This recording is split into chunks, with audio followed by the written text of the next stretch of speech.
there's this incredible opportunity that fear brings up. It's a doorway. It's maybe the main doorway. When you learn to receive fear, it is the beginning of the end of fear. The conditioned mind says that fear is the problem, and I want to understand because maybe that will help me to avoid the experience of fear. But what fear means is you are on the edge of breaking into something deeper, something the mind does not know, and its response is fear. But fear is not the problem. It is the fear of the fear. If you are not afraid of fear, there is no fear. You must be afraid of fear in order to experience it. It is what drives every single thing that is familiar. It is what drives every sense of should and have to and need to, every action that there's a sense, this is kind of what I do. It's all an avoidance to avoid the feeling of fear if that activity is not engaged upon. When you have no fear, you have no idea what the body will do. There is no relationship with doing. It is all the unknown. The possibility lies in the welcoming of fear instead of trying to manipulate to keep it away.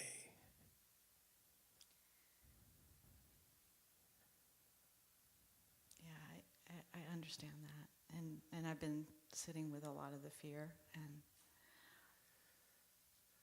I think there's a place, and maybe this is just another cycle of asking the same thing, but there's a place where I feel like, is it going to kill me?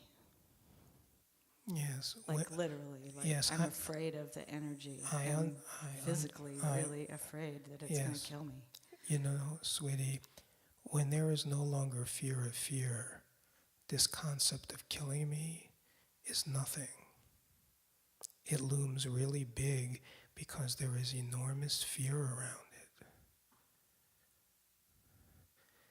it. It happens because you lose track and lose sense of who you are.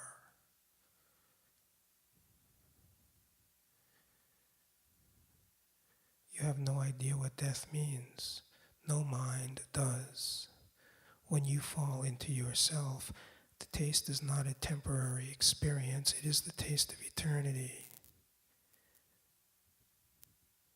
It is not a taste that arises out of somewhere. There was no birth to it because it is not in time. You know, if you meet a 5-year-old child or a 90-year-old man, the story of their existence, their being, the 95-year-old man will have a much longer story. But the feeling of the existence itself is no different because it is not in time. It is eternal. It is where you have always lived, but the habit is the story of me that creates the experience of linear time. And the one guarantee in the story is the body is going to die. The body is the mechanism which experiences linear time. The experience of all perception is the experience of change over time. But in your being, there is no change, there is no time.